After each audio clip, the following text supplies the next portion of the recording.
Dossier, presented by Metro by T-Mobile.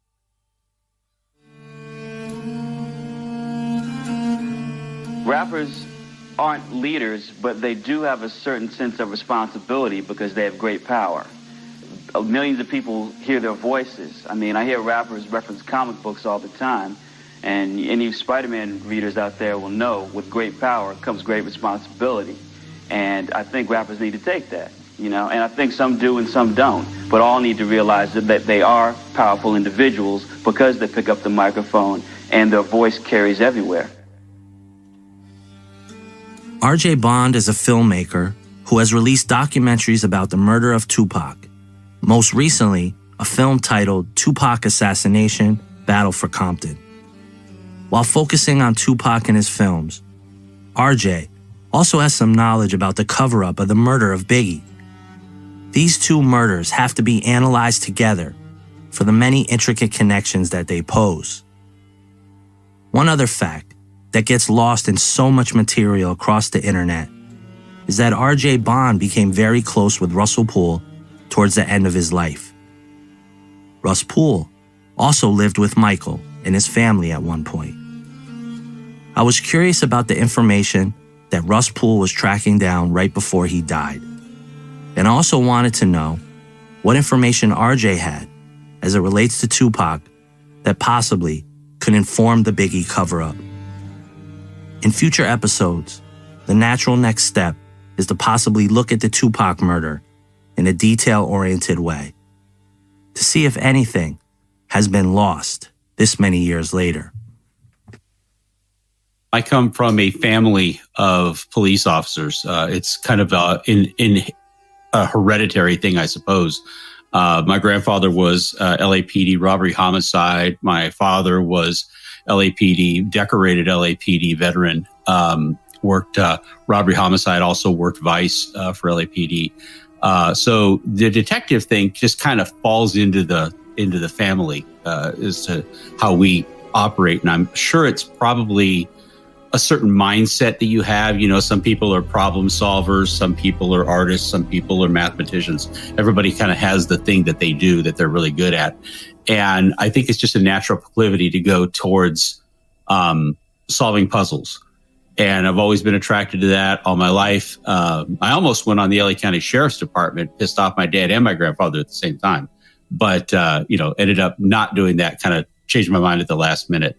But to answer your question, I think that the biggest thing I could tell you is that solving a case, I never realized that it was so interesting to me until I had something personally to grab hold of. And that was my relationship with Frank Alexander, who was Tupac's bodyguard at the time. And that kind of opened the door. And I found out that I just really enjoyed the research. I really enjoyed doing the follow-up, the investigation, interviewing people, and trying to get down to it. The Biggie case was particularly interesting to me, not only because of my relationship with Russ Poole, but also because it did involve the LAPD. I certainly had a particular way of looking things, kind of home team view of the LAPD, so it was very concerning to me, a little disconcerting actually, that the LAPD was being accused of some of the things that they were doing, because this was not the LAPD that was my dad's LAPD. It was not the LAPD that my grandfather's LAPD. It was not what I knew it to be. So it was very much a journey for me of unwinding some of my own perceptions about the LAPD. And that's what made the Biggie case more and more intriguing to me as it's progressed. RJ, coming from a law enforcement family, is highly important as it relates to understanding the complex nature of these murder investigations. I'm also sure that RJ's father explained how the LAPD worked and the inner mechanics of what is a very secretive organization. You can't discount this knowledge base. Yeah, my father was actually decorated. He got the LAPD's Distinguished Service Award Medal, which is the highest award. I think now only the Police Commission gives it out. It's one of the highest awards you can get in the LAPD without dying. It's the only highest non-posthumous award you can get, the Distinguished Service Medal. He was actually the first recipient of it. They created it and they awarded him. He was the first one to get it. And that was for some work that he did. He worked on loan to robbery homicide from time to time. He worked a lot of his time in Vice, working there, and was responsible for, at the time, one of the biggest undercover operations things the LAPD had ever done with narcotics and prostitution. I think there was like 100 arrests and like 70 convictions. It was a huge deal. He worked there. He got assigned to train, and want to talk about small world. And you and I talked a little bit about being in the middle of the hurricane. My dad actually trained Russ Poole. My dad was actually one of his instructors at the LAPD Academy when Russ was a cadet. So who knew that? That was such a small world when my dad actually got to talk to Russ again after many, many years. So it all kind of comes full circle. And I just felt like this was a place I was kind of meant to be in this space because of all of these, they say there are no coincidences. So that's how I looked at it. But yeah, he worked all the time for LAPD. The thing that I want to talk about first is when we had spoken last night, you had mentioned on the phone that there was a period of time after Russ left the LAPD that he did come and spend a considerable amount of time with you. And also, second to that, I think you mentioned he did stay with you for a little bit. Yeah, Russell and I actually communicated. Russell had not seen the assassination movies, which was more focused on the Tupac investigation. And this was, I think, the first time, and if I could mention it, there's been a big public perception that Russ Poole was this guy who was obsessed with the Biggie case after he left the department, that he was just this guy consumed with finding out who killed Biggie. And, the Kading's documentary had him with yarn boards pinned up on the wall and all that. And even City of Lies had him as this guy, had all these pictures up on the walls in his apartment. He was obsessed. Russell hadn't even seen the assassination documentaries that I had done about the Tupac case, and it did have some inference into the Biggie case as well. But he was so far removed from things that he hadn't even seen that.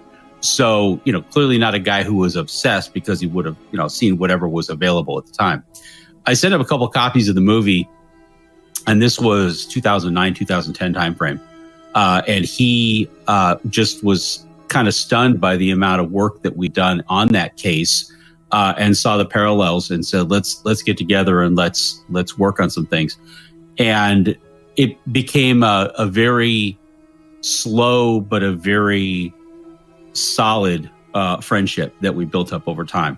And so it was exciting for me, because I had intentionally stayed away from the Biggie case because of my natural in with Frank. I was more into the Tupac side of things. And I said, you really got to be able to focus just on one thing.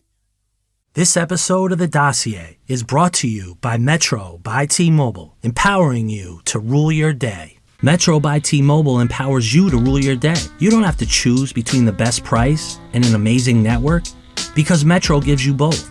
With Metro, you can take advantage of T-Mobile's nationwide 5G network at no extra cost wherever you go. Metro makes it easy to stream your favorite podcasts, music, movies, and shows on America's largest 5G network. Metro gives you great 5G coverage in over 7,500 cities. Metro by T-Mobile rate plan includes 5G at no extra cost. So if you're on the hunt for a great deal, hurry into a Metro store near you and switch today. Metro by T-Mobile, empowering you to rule your day. Capable device required. Coverage not available everywhere. While 5G access won't require a certain plan or feature, some uses or services might. See metrobytmobile.com for coverage details, terms and conditions, and open internet information for network management details. So the Biggie case came along with Russ. Russell and I stayed, friends and close contacts for a long time, comparing notes, sending emails back and forth, and just kind of working the case. Not so much that he was working the case, but he was never shy from helping me if there was something I was looking at, an angle I was looking at, a person I was investigating at the time, and offering me his opinion about things based on the work that he had done. So that was the start of it. And then at one point later on, Russell and his family, were actually moving residences, staying between places, and they found themselves in a weird spot. And of course, I invited him to come and stay with us at our house. And that was an incredible time, because I got to know not only just Russell, the icon, Russell, the hero of mine, Russell, my coworker, but Russell, my friend.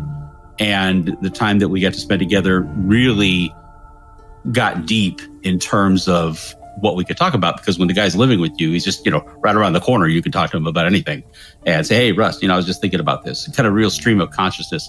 One time, and I wished I had a picture of it. God, I wished I had taken a picture of it. Russell and I were in my office, and we had the case files, and he brought his stuff over and I had my stuff, and we put them together, and we were sitting in the middle of my office floor on the ground with stacks of documents in a circle around us, because we were sorting through all of the materials that I had, the materials that he had, and we're cross-correlating some of the information that was in them.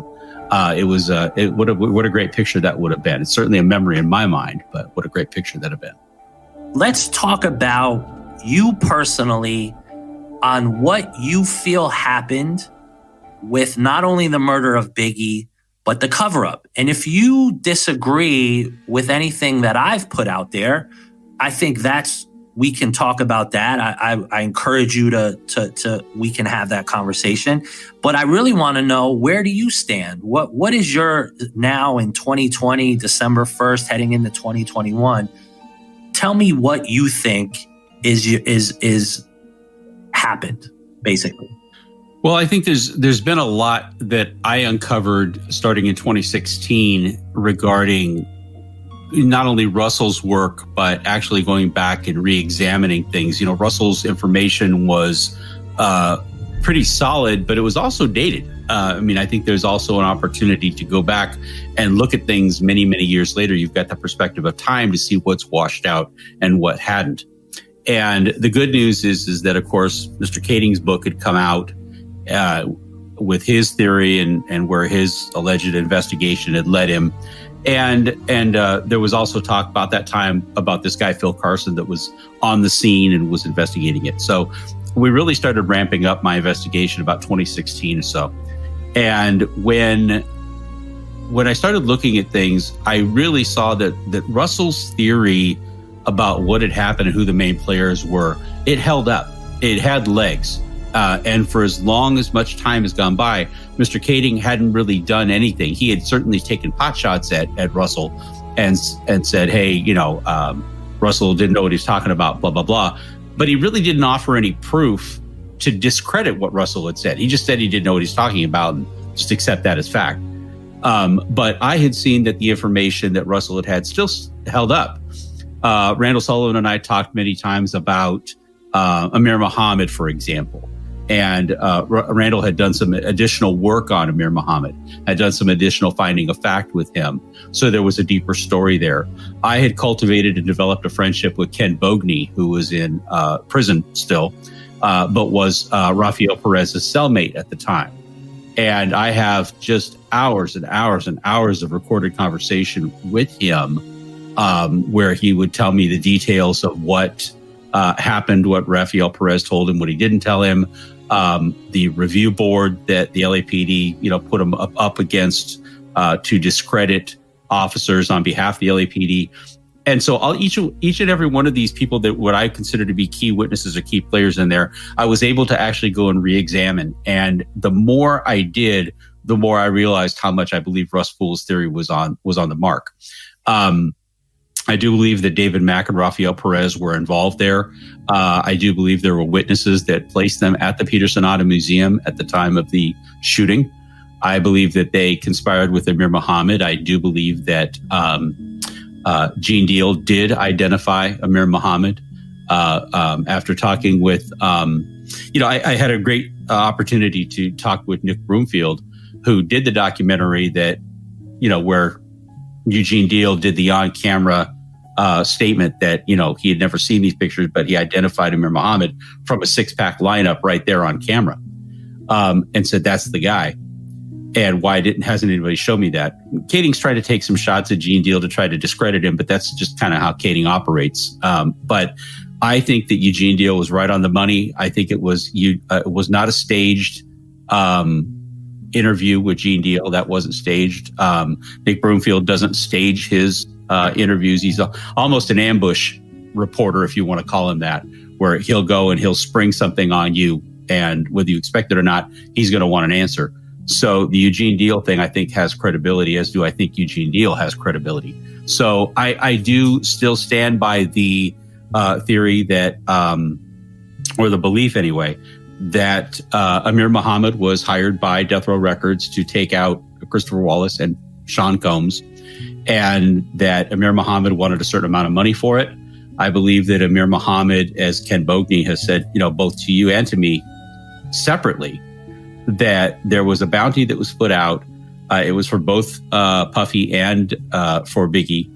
And when the job went sideways and one of them got killed, the other one didn't, Amir Muhammad still wanted his money. Mac and Perez were kind of in the middle because they were the brokers, the go-between guys between Death Row Records and Amir Muhammad.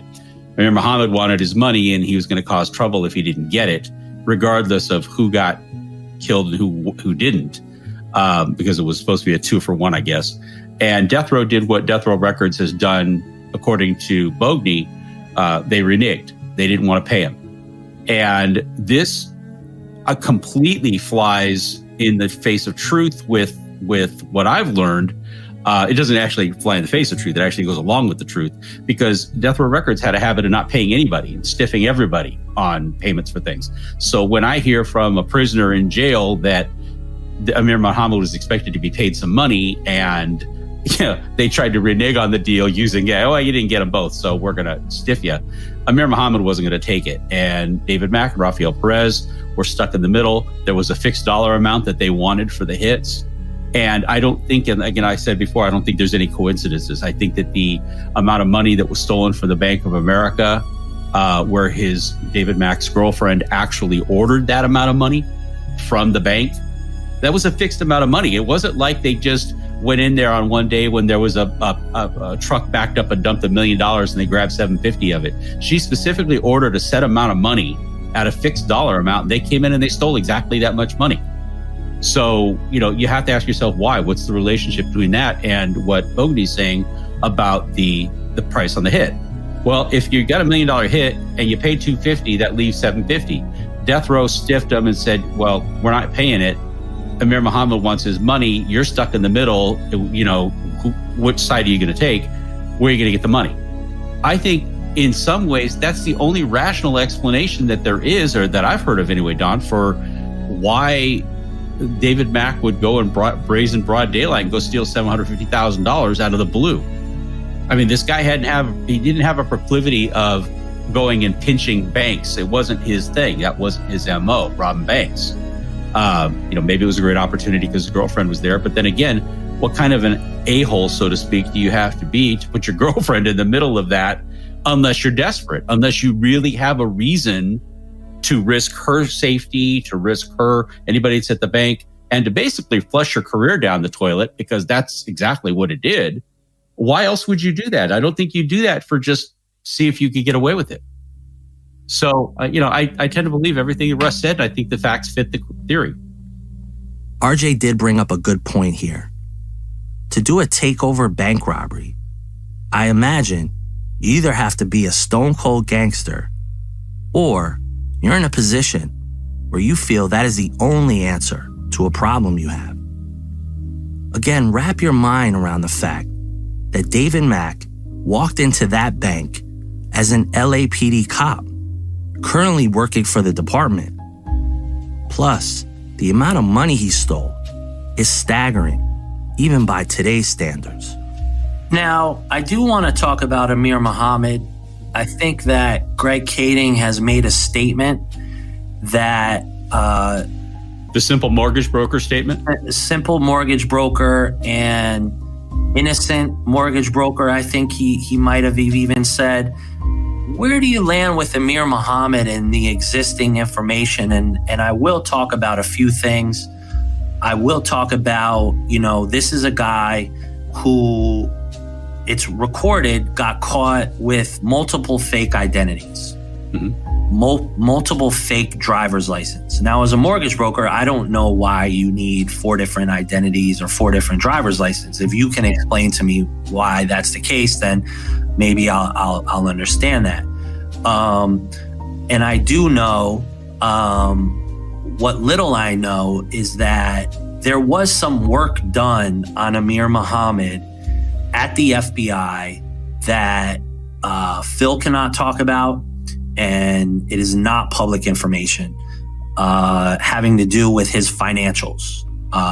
Whether that means it's, a fake bank account, whether it means he was funneling money to DBAs, et cetera, et cetera. I do also know that the mortgage company that Amir Muhammad worked for was close to 100 miles from where he lived, meaning he would have to commute 100 miles every day to go to a job. Whether he did that or not, I have no idea. So where do you land with the story or at this point, the mythology of Amir Muhammad? Yeah, it's a great. There was something I scribbled down that I wanted to make sure I talked about, and that was let's take a point in time with Amir Muhammad. You talked about multiple identities in that. One of Russell Poole's first leads that connected Amir Muhammad to David Mack or any of that was that Amir Muhammad was one of the first people to visit David Mack in prison after David Mack went to jail. And they were friends. They'd been friends for years through, I think it was Oregon State University, where they ran track together. And there's a point where when you want to visit somebody in prison, you have to fill out an application to get to visit somebody, a visitor's pass, or so to speak. And Russell Poole found it very curious that Amir Muhammad had not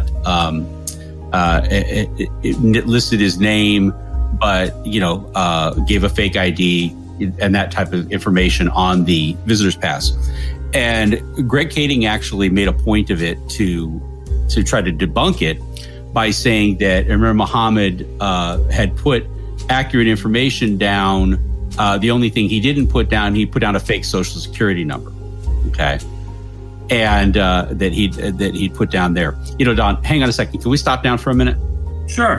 Okay, let's stop down for a minute. I want to make sure I get my facts right on this one, because this is a good one. It's important. It was either his,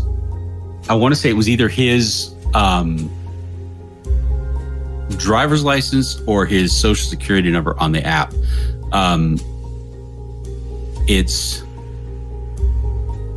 it? Oh, okay. Yeah, it was his social security number that he faked, and not his driver's license number. And interesting enough, I did have somebody run that social security number, and it goes to an older gentleman who is still alive in the Oregon area. Right. Now, who that is, I don't know. He gave a fake social security number, and Greg Kading tried to use that to say that it was proof that, he didn't want to give his social security number out because he's a mortgage broker. And why would you give your social security number out? Well, the reality is that the social security number in the state of California is the only thing that's not on your driver's license. So if you have a fake ID and the name and the address and everything that's on your fake ID, that's something that somebody can verify and put all that information down on. The social security number he gave was fake because there's no way at that time that anybody could verify that number. And that's why he didn't give it. So you could use a fake ID. Somebody could look at the fake ID and match it to the application on the jail visitor app. With your background and your father's background, your grandfather's background, I would make the assumption that you have some institutional knowledge about the LAPD. Why is it so hard for some of the detractors of this story to think that the LAPD and a select few people are above managing this? The LAPD, for lack of a better term, has been for years, and whether or not it's changed recently, I can't tell you, but it's always been a boys' club. It's always been an insiders club. If you knew the right guys and you ran with the right clique of people, and those people rose up to positions of authority, you went with them. You were known by them. When you flew at a certain level as a detective, they all knew each other and interacted with each other, one way or another. So it was not foreign to me as I looked at the investigation to think that inside information was closeted up to a few individuals or dismissed by a few individuals, because the LAPD's culture has always been, if this guy, and that's kind of where Russ Poole bucked the system a little bit and why he ended up on the outside of it, is because when one guy said, this is the way we're going to do it, the rest of them just kind of go along with it because that's just the way the culture is. One guy says it, and if you're respected in the community, you say it, and you're high enough up, everybody's going to roll along with you. And the guys that came up, as you mentioned, the guys that came up through the ranks and are now deputy chiefs of police, all that, from my experience with, my stories my father would tell, stories my grandfather would tell, it was very much go along to get along. If somebody said, hey, I'm putting a bottle on this and we're not going to talk about this anymore, that was it. They were done. That investigation went nowhere. And if somebody had a hard on to want to get something else done and push something forward, then everybody was on it. And I think that it was very easy politically to say, you know what, we're not going to do this. We had some road cops go bad. They were in the middle of Rampart at the time. A lot of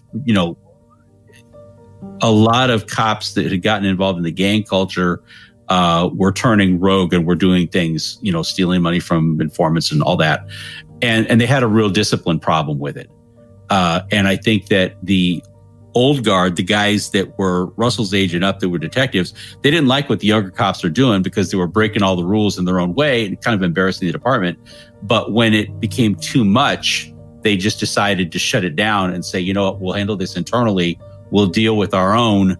With your time spent with Russ Poole, and as you said, I think the portrayal of him as this obsessed guy, continuing to look into the case. As he got into sort of the latter part before he passed away, where was his head at in regards to the murder of Biggie? Contrary to the whole opinion that Russ had all these files and in a storage facility and the yarn board with the pins on the wall and the pictures, when I asked Russell if he could let me see some of his case files, some of the information that he had, we had to drive to Palm Springs, which is like 100 miles away, to his dad's house because he had a couple of boxes of his documents that were there. And we had to drive all the way out there. There's a picture on the internet of me and Russ where I got my arm around Russ. That was actually shot at his dad's house the day we went out to go get his files. He did not keep his files with him. In fact, he had some grandkids at the time. He was all about his family. He was all about, he was working at the federal courthouse at the time as a bailiff. He was kind of, his head was in the immediate with his family. The whole Biggie thing, I literally watched him turn interviews down because news channels would call him up on the phone, want to talk to him about it. Every year when it rolled around, or some significant event, or there was some news, they would always want to call him and do an interview with him. He didn't want to drive. He didn't want to get off the couch to go and do an interview about these things. And that's hardly what you would think from a guy who's obsessed with a case. They'd want to welcome any opportunity, kind of like Kading. Never met an interview he wouldn't do. And Kading has called places. Actually, after I interviewed, he would call the same place up and say, you have to interview me because you interviewed RJ Bond. And he would solicit interviews. Russ was the opposite. Russ didn't want to interview with people if he was inconvenienced by it at all. And there were many times that he didn't want to talk about the Biggie case, just flat out. I'd ask him about things. He didn't want to talk about it. So anybody that knew Russ in his later years and his kids and his family would totally agree with this, knew that up until probably 2015, 2016 timeframe, right around there, Russ wasn't feeling the whole Biggie thing. He was so far from it. It was, it was out there and he was known for it, but he had the other priorities. Now, to the second part of your question about how he kind of got into the Tupac thing, literally that was because of me. I was branching out after I had done the second assassination movies. We had talked about doing a Biggie assassination, Tupac assassination, and following it up with another one called Biggie assassination, and getting into that world of the Biggie Smalls case. Now, I was still cutting my teeth on it. There was so much I didn't know about it, but the good news was that I'd spent the previous 10 years understanding death row records, understanding who all the major players were, and that gave me enough time to get a foundation down to start talking about the Biggie case, at least have a headspace about it that seemed somewhat legitimate. I could have a bona fide conversation with somebody about it. where 10 years, 2007 timeframe, I couldn't talk to you about anything about it. So when we did that, I felt like it was a good time to start bringing that conversation up. And again, engaged Russ, asked him if we wanted to write a book, which became a book called Tupac 187. And that was Russell's and my comparing of notes, comparing of descriptions of the players, Russell helping me even more solidify some of that and how the Tupac and the Biggie cases were related. And that's really what was kind of cool about it, is Russell and I kind of came together. He had the Biggie side, I had the Tupac side, and we kind of came together and found out where that intersected. And we were both edified as a result of it. And I think that's what makes 187 such a great book, is because it really does join the two together and gives you a good understanding of the whole breadth of both cases. So the next question I have is an interesting character who seems to be able to do two things. One, he seems to have Teflon as it relates to a lot of the incidents with not only Tupac, but also Biggie. And the second thing is he now has been able to go out into the public forum and talk about these things in a way that aligns himself with Greg Kading, and that is Reggie Wright Jr. And I will preface this by saying we've been in contact with him, and I think he said he wants to do an interview, and I look forward to speaking with Reg and hearing his side of things. But there probably, arguably, isn't another person on the planet who has done more digging into Compton, the Reggie Wright Sr., Reggie Wright Jr. For people that don't understand the role that Reggie Wright Sr. and Reggie Wright Jr. played in Compton in general, I think I'd like you to explain. And then the second part I'd like you to explain is possibly his roles in both of these and where you land as of right now with Reggie. Reggie Wright Sr. and Reggie Wright Jr. later were both members of the Compton Police Department. The city of Compton had their own municipal police department. They weren't under contract with the sheriff's department. As a city chartered in Los Angeles, they had their own police department. I think there was probably 150 people that worked on the police department at the time. Reggie Wright Sr. had come up through the ranks of the Compton Police Department, which had been around for, years, and worked his way up to being a lieutenant on the Compton Police Department. Reggie Wright Jr., his son, was hired, much like I was talking about the LAPD, where you make a couple of phone calls and you're the son of somebody, so son of a cop, so you're in. I think that's could be easily explained as to what happened with Reggie Wright Jr. He got awarded a position on the Compton Police Department. Originally, I think he worked as a jailer at first, and then he went out to squad and patrol. He did bypass, because it's a small police department, I'm sure the politics are pretty good there, bypassed a lot of the traditional ways a cop would come up to work with gangs and work on a particular investigation detail or a detail. Usually you got to put your time in, work this beat, work the squad car, spend so much time doing it. Reggie got immediately kind of fast-tracked to working with the gang detail and working with the gangs. Now, his father, Reggie Wright Sr., was actually a gang unit lieutenant supervisor, largely because, and I don't think either of them will deny it. In fact, many people have talked about that Reggie Wright Sr. kind of grew up in Compton around and watched and witnessed the formation of the gangs. So he was old enough to know who all of the leaders of the gangs were, the heads of the gangs. Back in a day and age when the leaders of the gangs had a little bit of, I would say, practicality to how they worked, how they did things. And for whatever social reasons gangs were created in the first place, the leaders of those gangs had some higher-minded concept in mind. I don't think it exists like that anymore today, but I think back in those days it did. So there was almost an honor. Chris Blatchford, who worked for Fox News, was similar in that he came up as a news reporter as these gangs were becoming created, and he had an alliance with the leaders of the gangs, and they had a fairly open communication line. So Reggie Sr. having a direct line and access to the gangs were knowing all the gang players as they formed and then split off.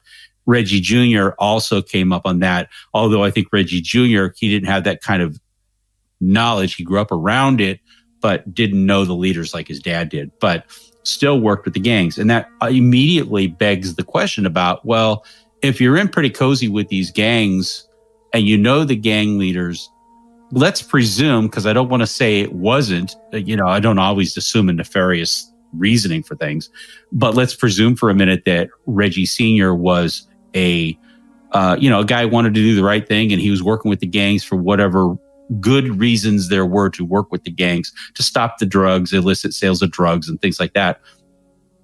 If that was the case, it's very easy to see when you're that close to it how at least the opportunity for corruption can exist. I don't think anybody could deny that if you're that close to the temptation, the ability to step over the line one way or another is certainly there. And I think it certainly needs to be looked at. No one can say it's an absolute improbability that could ever happen, because you're just there. You're in the middle of it. You're with the gangs. You're working with the gangs.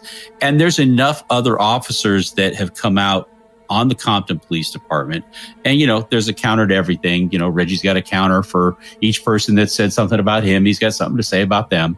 There's been enough allegations, even internally with other Compton police officers, that there was some crossing of lines from an ethical standpoint with Reggie Sr. and with Reggie Jr. Even the Compton Corruption Report does say that there was some, let's just say, for the sake of benefit of the doubt, I'll say negligence involved with some of the things that Reggie Sr. did, and some of his activities certainly seemed outside of the scope of what normal police procedure would be in a given situation like that. R.J. Bond is making a bit of an understatement here. Officers inside the Compton Police Department, no doubt, were involved in illegal activities. Keep in mind, the Compton Police Department was so corrupt that the department was completely disbanded, and Compton was taken over by the LA County Sheriff Department. I can't stress enough that the story of Compton and the story of the connections inside that city all trace back to the murders of Tupac and Biggie. If someone was to connect the dots of all the major underworld figures, it would make for compelling storytelling. Baking that all up into a cake, I could say that, my understanding of Reggie Sr. and Reggie Jr.'s time on the Compton Police Department was very dubious, I guess would say. I'm not sure that for every person that would say that these people were bastions of goodness and bastions of decency, that another person wouldn't say that these people were corrupt. So, it's kind of a split jury, if you want to call it that, on them. That's been my experience there. And like I said, Reggie left the Compton Police Department. He got injured in an auto accident and hurt his ankle. And he took a medical disability, which is really fascinating to me, because usually when you're a cop and you hurt your ankle, I know cops that have taken shots to the head, like the fellow that was shot in Long Beach. There was a Long Beach police officer that was actually shot point blank in the head. He was a motorcycle cop. Brian Watt was his name. And Brian Watt was shot in the head. 6 weeks later, he was back. He was on desk duty, but he was back working for the police department again. Okay. I've seen cops take gunshots to the lungs, get over it, get back on the job again. They work a desk job. They do whatever. I've never seen somebody get their ankle hurt and retire on a complete medical disability ever in my life. I've never seen that. But for the last 20 years or so, Reggie Jr. has been taking a medical disability and medical disability payments from the city of Compton for hurting his ankle. Okay, which is, and again, I don't want to sit there and act like, one person's better than another one when it comes to taking advantage of things. But really, you hurt your ankle. If you want to be a cop, you're a cop. If you don't want to be a cop, don't be a cop. But taking a medical disability because of your ankle being hurt seems like a kind of a stretch to me. And if that speaks to character, well, then it does. It is what it is. Reggie, then after he had hurt his ankle. I think there was a period of time between him getting off on medical disability and him starting to work with Death Row. He created a security company called Code 4. I believe he was working with another police officer who actually had the company. And that was where he started his working relationship with Death Row Records. When he went to work with Death Row, originally as a contractor, get to know Suge Knight better. I guess they were friends for years anyway. So that was kind of the end. Reggie was able to go get his own license and he formed what was called Right Way Security. When Right Way was, basically Right Way had a few other clients, like a couple of construction sites, but their primary bread and butter was Death Row Records. That's what they did, and that's who they hired the guards for. Reggie Wright quickly worked his way up because of his friendship with Suge Knight to a one-on-one relationship with the owner of Death Row Records. There is no one on the planet that can dispute that they're not tied up. Okay, there isn't. Reggie might tell you that there were many things that he didn't know about things that Suge did when he wasn't around. I don't know that doesn't qualify as plausible deniability here, Don, but by the same token, my take on Reggie Wright is that he is basically the center of the hurricane. There is nothing. I don't care if it's a Poochie Faust thing. I don't care if it's a Amir Muhammad thing. I don't care if it's a FBI thing. I don't care what theory you put out there that involves both the Tupac and the Biggie cases that Reggie Wright is not directly involved with in one way or another. Now, that leads us to a branch and something I think I wrestle with still today. That on the one hand, they say never attribute to malice what you can attribute to stupidity.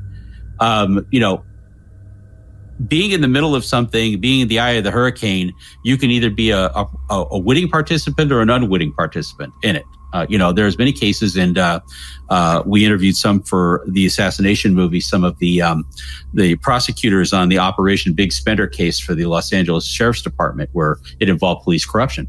There were deputies that got involved with things and they said, yeah, I participated in these heists and I participated in these things, but I never spent a dime of the money because I was coerced by the other guys and I went along because all these other guys were doing these things and I never spent a dime. In fact, it's out in my backyard buried in a hole if you want to get it. And they did. And every single dime was accounted for that guy had taken as his cut from these heists that these corrupt sheriffs had made. And so I've seen it personally where a person could be a participant, but they may have other motivating factors for why they were a participant in it. I can't sit here and give you motive because I can't read minds.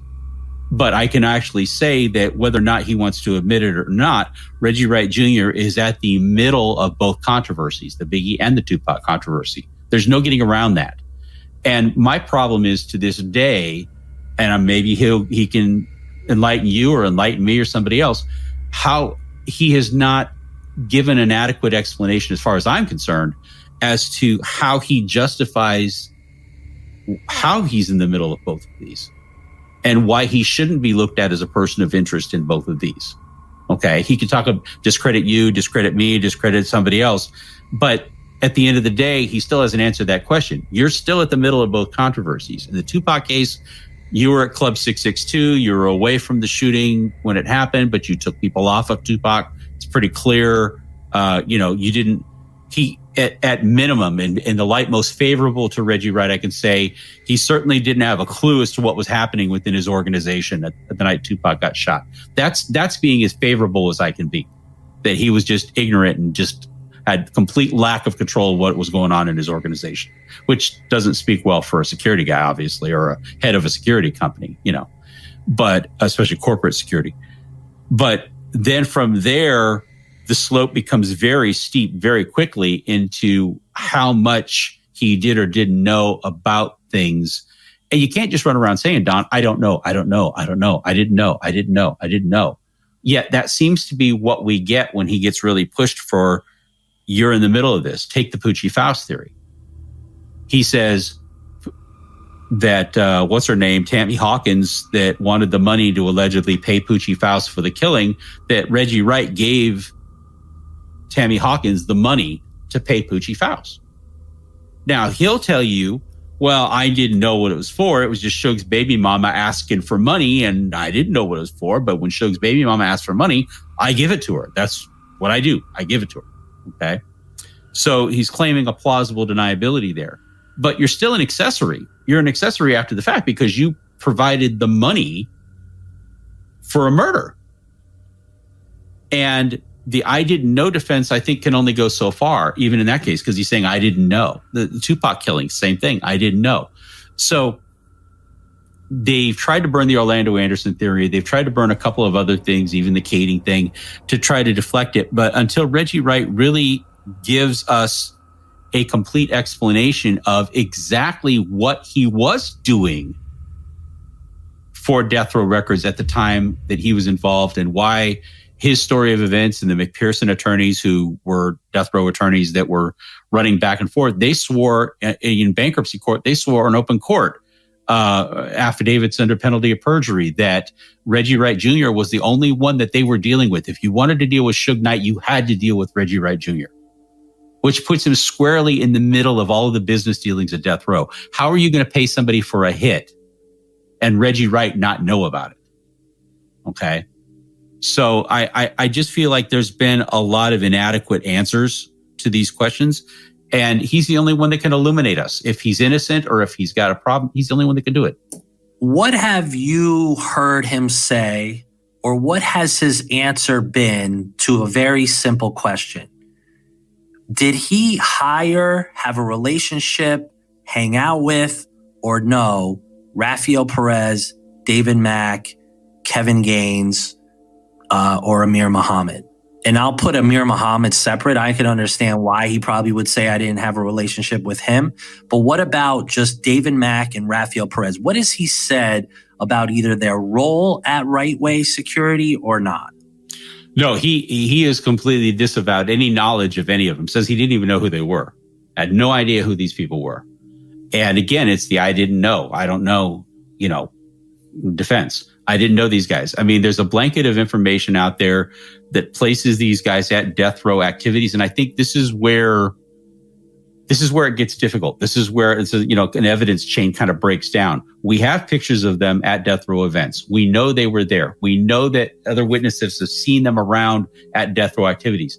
Did that mean that they were paid employees of Right Way Security, or on the alternative, like Heron or Buntree, where death row was paying them on the side, probably cash? They weren't 1099 or W-2'd employed like Frank Alexander was for Right Way Security. They had these different ways of paying people, for their services.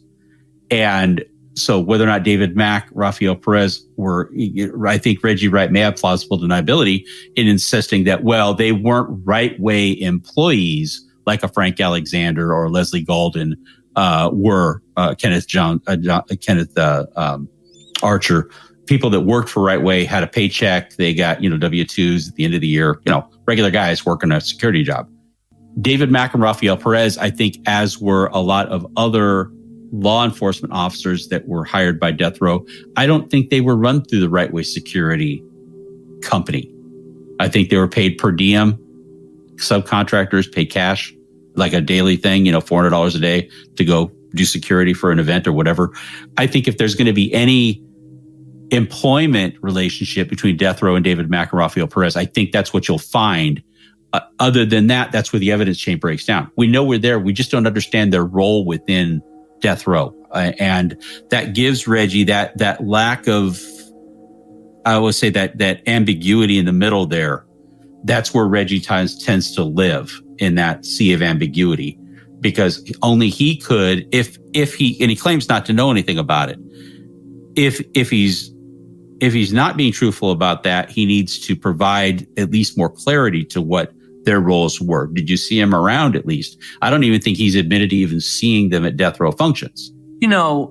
David Mack, from what I've heard from various law enforcement people, Rafael Perez, these guys were sophisticated, renegade, rogue cops that, the idea of they didn't really have a home. You thought they were LAPD guys, but they weren't. Kind of Ronin. Scenario that exists where they were around Suge, they were around Reggie, and they were the wolves, where everyone has always thought maybe they were these pawns used by Suge or used by Reggie. Is it possible that they went to those guys and were extorting them and saying, hey, we're here, we're going to hang out, you're going to pay us. If you don't, then we'll figure out a way to fuck you. We'll figure out a way of how to go and put a charge on you, et cetera, et cetera. Reggie doesn't strike me as a sophisticated guy. Maybe he's playing the OG shucks, woe is me type card. Maybe that's the possibility, that these guys were scared of a Mac or a Perez. You know, Suge was only as strong as the gangsters that were around him. Russ thought that Mac and Perez were kind of more or less like groupies, like super groupies, but they were of value because, hey, you got some cops that are fans. I mean, you know, what the hell? You got kind of free extra layer of bodyguarding protection there, because even if they're not being paid, if they're at the death row party and something jumps off, those guys are going to cover your butt. They're going to be there for you because, you know, if somebody makes a move on Tupac, David Mack's going to jump in the middle of that. You know, clearly, like you said, kind of rogue mentality there. Russ always thought that they were just kind of glorified fans, but when the opportunity came up and the conversation came up around, and I'm sure it's something that gets talked about, you know, Tupac gets killed, Suge gets shot out, Suge wants to know who did it. They half bake a theory that Biggie was in Las Vegas at the time of the shooting and that he paid Orlando Anderson and gave him the gun to go do the hit. If that's what Suge Knight believed in this game, now we're going to go make a move on Biggie. You know, we sit here in almost 2021. I've heard rumblings from Perry Sanders that they're trying to refile the civil case. I've heard rumblings, the FBI might look into this case again. Knowing everything that you know, because I know where I sort of land on this, do you think that specifically first the murder of Biggie will ever be solved? Oh yeah, I think it'll be solved. By who is the big question. By how is it going to be solved? I think it will be solved, but by how is it going to be solved? A couple of quick points, you know, and Phil Carson's clearly the person that would be able to eliminate this more than I would be able to, because it's actually one of the things that I really want to get better understanding from him. Procedurally speaking, murders are generally not federal crime. They're state crimes. And so any involvement the FBI would have in an investigation of murder would be to literally investigate it and then make the referral to the state for prosecution, to work with the state and law enforcement agencies and the state prosecutor's office. I think, you may know better than I think there is a federal murder charge, but it's used so rarely. It has to involve like multiple states, multiple jurisdictions. I have to say here, and this is me just being honest, I still feel the politics inside the city of Los Angeles are still too strong, and the alliances between the U.S. Attorney, the LAPD, and the City Attorney for Los Angeles too sensitive to re-examine what happened with the cover-up. With the recent unrest of 2020, and with policing inside the LAPD at one of its weakest points, the time to make this case is now. I don't think the LAPD is going to ever be an avenue that they're going to be able to get through. What you'd have to be able to do is you'd have to have a chief of police, the LAPD, and an LA city attorney and arguably mayor that would have to be willing to just basically carve out $500 million out of their budget for a settlement fund and say, okay, we're willing to look at this. Because again, rolling the dice on an investigation, if there are crooked cops involved and they were on the job or they're employees of the city of Los Angeles at that time, you know, you've got, from a civil point, you've got them dead to rights. So I do think that the city of Los Angeles is certainly never going to, unfortunately, be an avenue to go through. The FBI is going to have to manhandle this all by themselves. I think they've tried to go after Death Row Records, at least for certain predicate acts already, with the money laundering and arms trafficking investigations they were doing back in the day on Death Row. It's whether or not there's a hook. Like, you know, we talk about, there's got to be that before you can establish the predicate act of the murder, they have to have something else to go on, and I'm not sure where they are with that. That's more of a Phil question.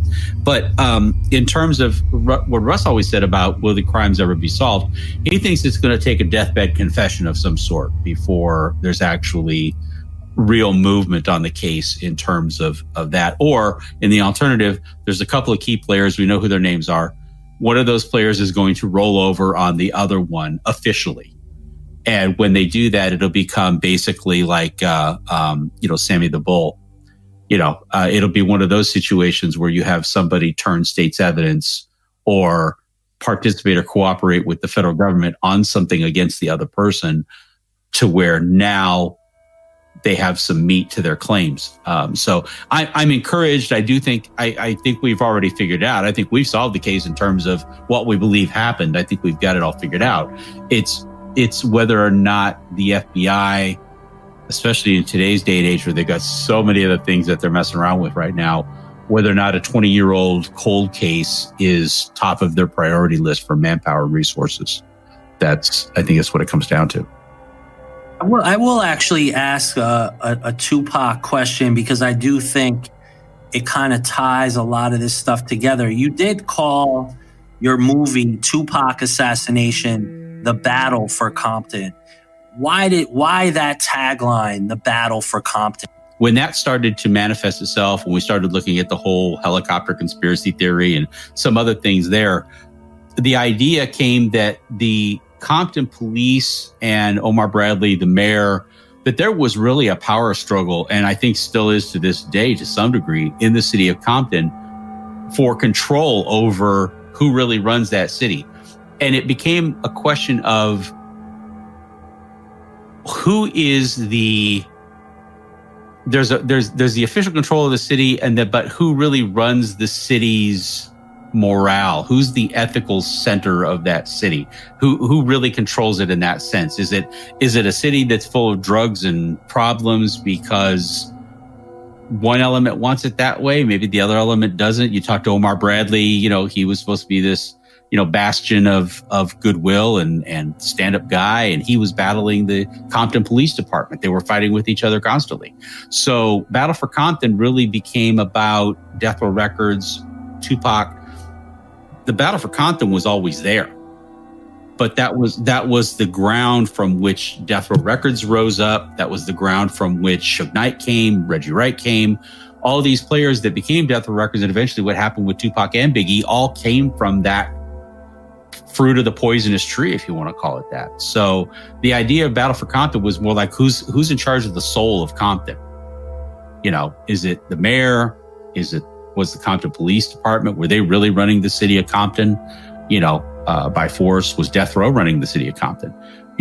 Battle for Compton really became about the conflict for kind of the soul of this group of people in the city.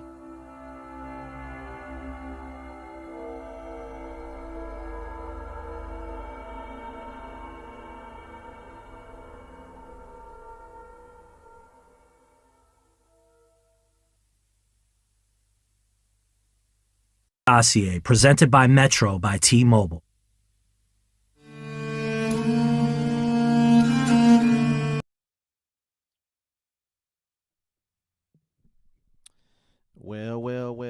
Well.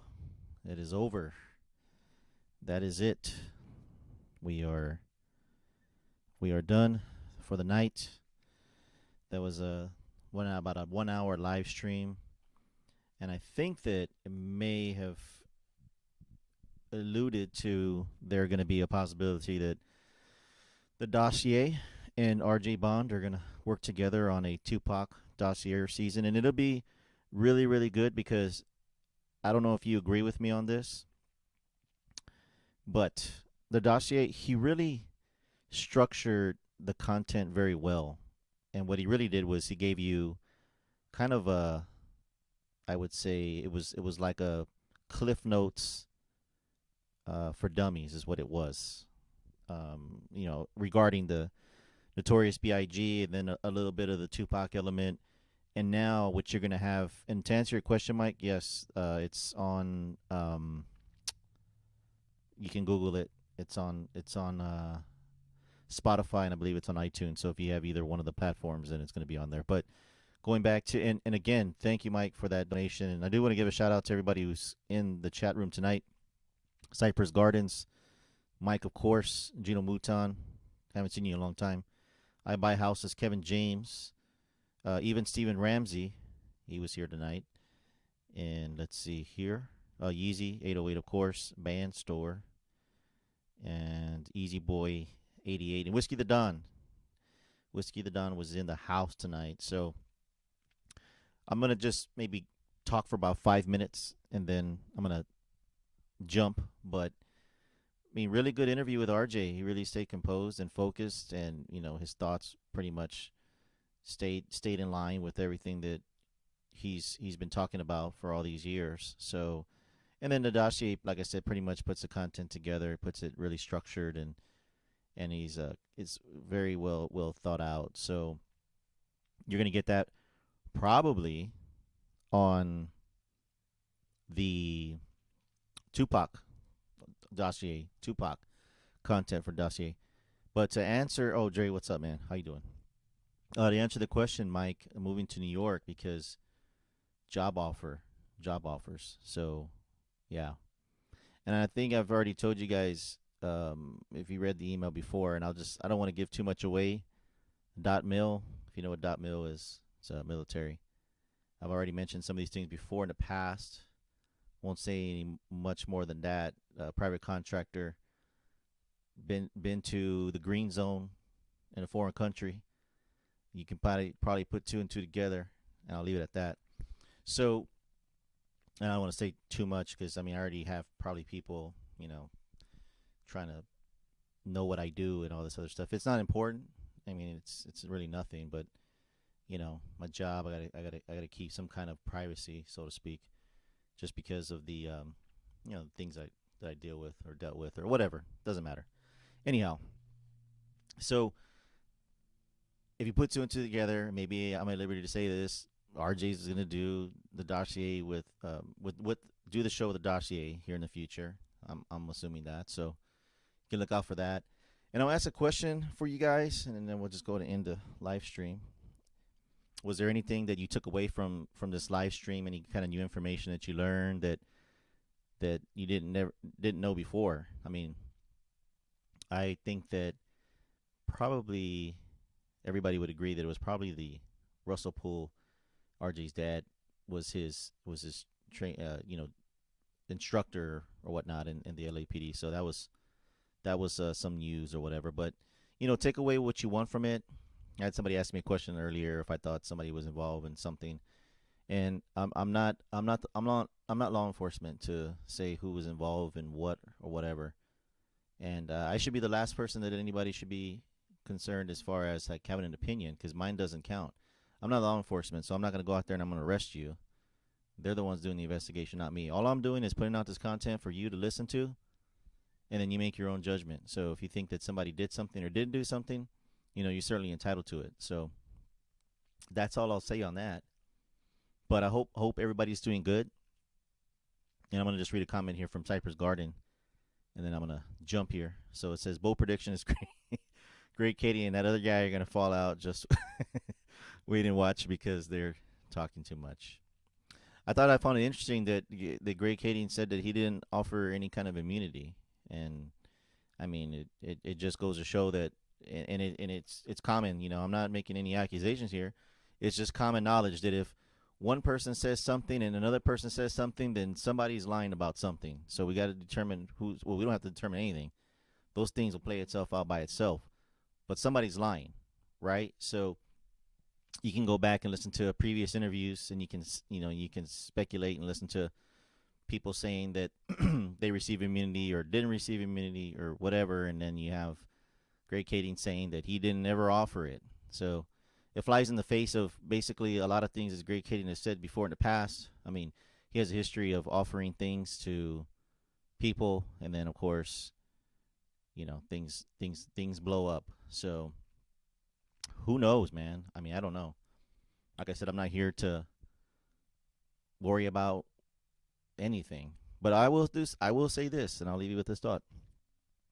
And And maybe you can agree with me or maybe you don't. But, I wouldn't waste any of my time, period, at all. Doesn't matter. If somebody was accusing me of a crime that I didn't commit, I wouldn't even waste my time even worrying about it or even fighting those battles. I mean, there's just too many battles. I mean, think about it. You're battling. Really, if you're in the YouTube world, you're battling a lot of people that you'll never know or don't know or won't ever meet or anything of that nature. So I just say, if somebody accuses me of something and I didn't do it, I don't care. I'm not going to sit there and defend myself. But it just goes to question. It's like, maybe there was something there. Maybe I guess people take it differently, as far as being accused of stuff. I mean, I've been accused of things before, and I don't really care because if I'm not guilty of it, I'm not going to waste my time. There's a lot other things to be focused on and waste your energy on than to worry about if, things are false allegations, of course. So that's all I'm going to say. And I'll leave it at that. So I buy houses, man. Thanks. Yeah, you bet, man. Kevin James, certainly appreciate it. And then Cypress Garden. Yeah, I mean, I don't know, man. Like I said, look, I'm not going to say who is a liar, who's not a liar. All I'm saying is if you listen to it on the surface, that's what the question will be. If me and you, Cypress, had a conversation and you said something and I said something differently, then it only goes to common sense. One of us is a liar. Who's the liar? Okay? That's the question. So, I mean, I don't know. Dre, what's next for you and RJ? I wouldn't say that there's a next. I mean, regardless of whatever happens, I mean, we're gonna continue to be friends. We're always gonna be friends. I mean, if you really think about it, he's been in this game for a long time, 14, 15 years. And, he's pretty much, I would say, he's pretty exhausted, the subject matter. And I wouldn't say that I'm exhausted, but I don't think that I would have the longevity of 14 or 15 years to continue to keep doing it. So I see him doing this last project and maybe one more. And then I think that he's going to ride off into the sunset and do something differently. I don't know what, he's talked about in his previous live streams that he wants to do other material, books of other subject matters, and that's cool. So we don't officially have anything. We do a lot of stuff on the whim, because he's busy and I'm busy doing my thing. So we just basically call each other up. We have a lot of conversations about a lot of private stuff, things that I can't really talk about. But I will tell you that a lot of the stuff blows my mind. I'm like, whoa, this is crazy. Like, I wish I could tell other people, but that's one thing about me is from a different cloth, man. I don't share information with people, and that's been one of the things in this community is there's been people that have been trusted with information, and they've basically have divulged it, and that's not something that I want to do because I'm not built like that. So, but we'll continue doing the podcast, and I think we're gonna probably get together soon and do another podcast on the Spotify channel. And if you haven't already gone and look for it, Biggie and Tupac Cases, you could do a Google search, and it'll take you to the Spotify page, and it's also on iTunes. And then, but more than anything, that's not the important thing. I think that if he decides or they decide to do the dossier on the Tupac thing, I think that's going to be explosive. I think that's going to be very, very structured, and I think a lot of the Tupac community will appreciate that. So, as we talked about in the past, I mean, you don't make a lot of money doing this, and it's not for the money at all, period. You're not going to get rich doing this. It's you do it for the love of the content, for the community. You see the same people in the chat rooms all the time, or live chat rather, and it's good to see that people are still interested in this, even after 20 plus years that Tupac has been deceased. And I mean, it's a mystery in itself, and I think that's what people really like. Is people like mysteries. People like the controversy surrounding both murders. And there's a lot of theories out there, and you can take away from the theories the things that you want, and then the others you don't have to. But I mean, at the end of the day, I mean, we all have our separate lives. We all do what we need to do, and that's pretty much it. I mean, hopefully someday, if it does indeed be that they decide to prosecute either case and they want to say it's a dead guy or it's a guy who's alive, then basically that'll be some form of justice. But I mean, hopefully that we're all alive to see that or to hear that rather. So anyhow, Kevin James, good night, man. Good night. That's a great statement. It's about loyalty. Um, for me, it's not about divulging anything for like some kind of views or for some kind of like promise of more viewers or get to interview this artist or that artist. And that's what happened was there was a lot of guys who got promised a lot of these things from different people, and yeah, they got them and everything. But a lot of those channels that did that, and you saw who they were, basically turncoats. Their channels are dissolved. I mean, not to say that my channel's big, because like I said, that's not my main focus. My main focus is just to bring the content, show it to you, you make your decision, and that's it. I'm not here to try to be a YouTube kingpin and make a living off of it, because I do very well in my outside life. So I'll just leave it at that. But Mike, yeah, for sure. Great Caden does call everybody a liar. I mean, and if you've listened to him as recent, he's kind of taking a step back, because I mean, of course, he can call Phil Carson crazy and call him whatever he wants, but when it comes down to it, there's going to be a lot of things that I don't think he's going to be able to challenge regarding Phil Carson. So, but again, I mean, anybody who is against those theories are crazy, or something's wrong, or whatever. It's like they're the self-righteous, and everybody that is below them is we're all the peasants, is what we are. So, and the thing is that there's a lot of things that I don't have to worry about. I don't have to worry about being called a liar. I don't have to worry about looking over my shoulder. I don't have to worry about having to do illegal activities to make my living. I don't have to worry about those kind of things at all. I'm just living a regular life. So they can look down at all of us or whoever, but at the end of the day, it doesn't matter. I don't really care. And that's why I don't waste my time even trying to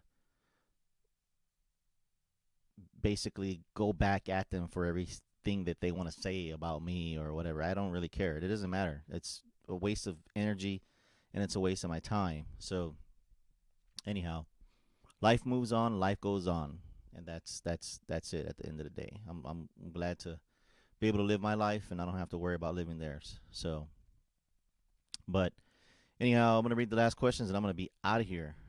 I'm too loyal for okay. I don't know why they are real. Where can I find what info that Phil Carson found? I don't know. I don't know where you can find it at. I have no idea. But you got to be specific on where can you find that info at. I don't know exactly what you're talking about. I mean, if you're talking about like FBI documents and those cell phone analysis and all those kind of things like that, those things are wrapped up tight. They're not going to be available to the public, because if they were able to have that out to the public, then that would really destroy their case. But I mean, I don't know what exactly you're asking for, Melvin. I have no idea. So anyways, guys, thank you again, everybody that was here tonight. Dre, Muhammad, Mike Muhammad, Muhammad Mike, sorry. Cypress Gardens, Kevin James, Gino Mouton, all you guys. And that's pretty much it. So anyhow, I'll leave you with this, as I always do, and I always say, always seek the truth, no matter where it takes you, fellas. Have a good night.